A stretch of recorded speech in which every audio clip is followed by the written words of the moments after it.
I think the biggest unwanted effect is the keto flu.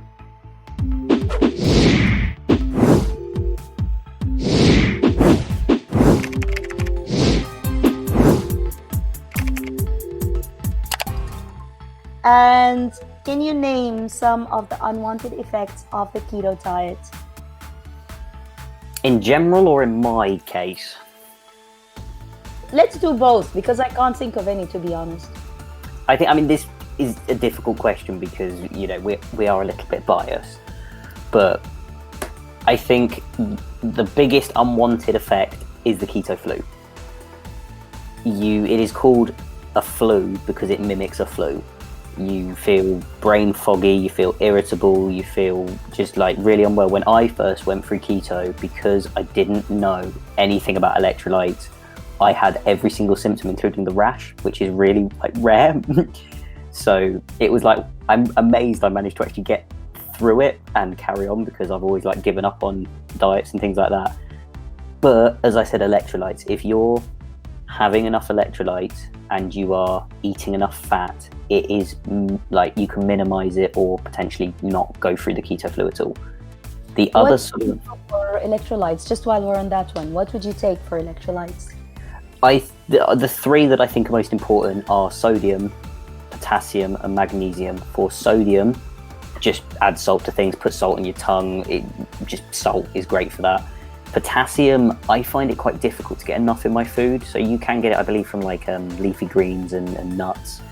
But if I feel like I'm low on potassium, because I'm at a point now where I can kind of tell what symptoms mean I'm low on what, I just take a supplement. For magnesium, again, you can get it from sort of a lot of the vegetables and things coincide. Like you can get it from, I think spinach has some and nuts have some and meat has some. But just adding Epsom salt to your bath does the job like perfectly, because your body. Magnesium is better absorbed through skin. Yeah. It's better absorbed through the skin than. Oh, brilliant! That's why when you go to the beach and you're swimming on the beach, it helps the body heal as well. Oh, brilliant! So for me, you were gonna say another unwanted effect. Sorry, yes. I just want to focus on the on the minerals part. The only other sort of effect that I think is massively unwanted is that there is a reason that people say sugar is as addictive as Class A narcotics. When I first started keto, I had the most insane carb cravings. Like I wanted a strawberry that was dipped in chocolate orange that was deep fried with ice cream. Like I just had the most weird. That's really weird. Yeah.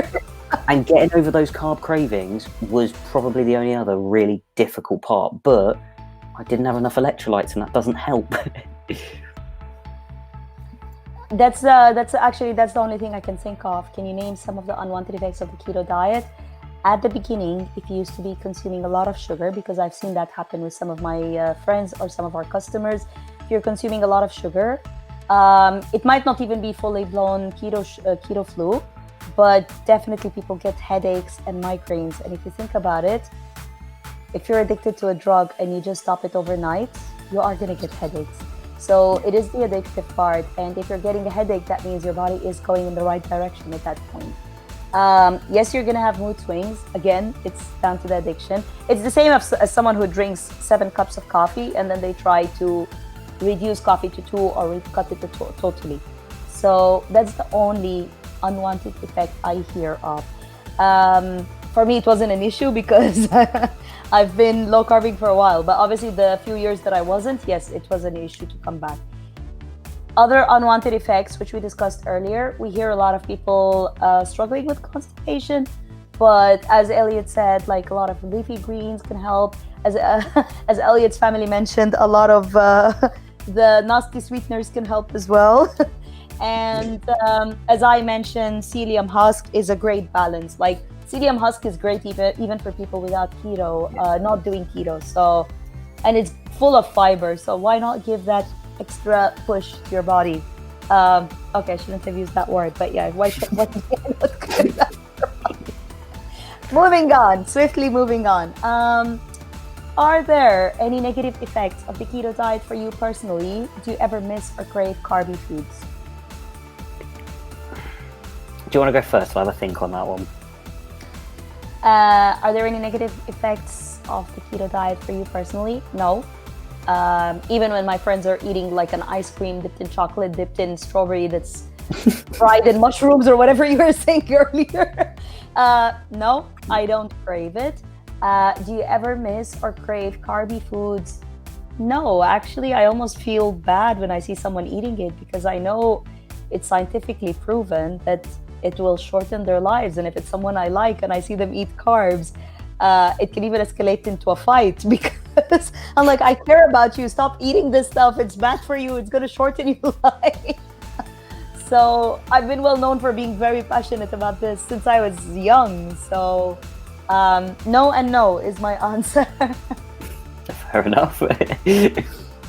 I suppose you're not going to have many negatives if you've been doing it since you were young, because you don't really know much different apart from those teenage years. Which were horrible. I felt really horrible in those, and I had really bad side effects. So I'm terrified of sugar, to be honest. I think the only sort of two negatives I get that are directly correlated with keto is if I experiment a lot. It's part of, YouTube is I like to do 7-day fasts, I like to do carnivore egg fasting, that kind of thing.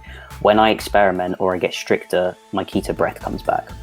And this is basically just my mouth tasting like nail polish, but it does go away on its own. It goes away on its own. It's quite, yes, is it that strong? Yeah.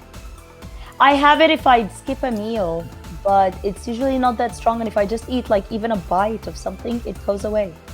Yeah, but if you're fasting for long, you can't afford to have a bite of something.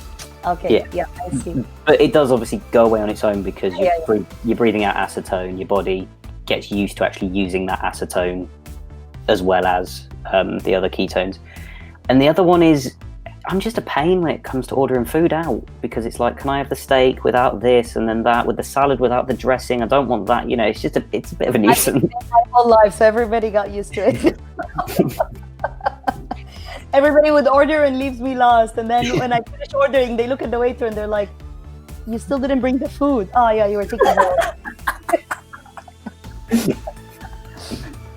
But for me, I'd say no and no. But yeah, if you're doing fasting and all this, yeah, that's hardcore.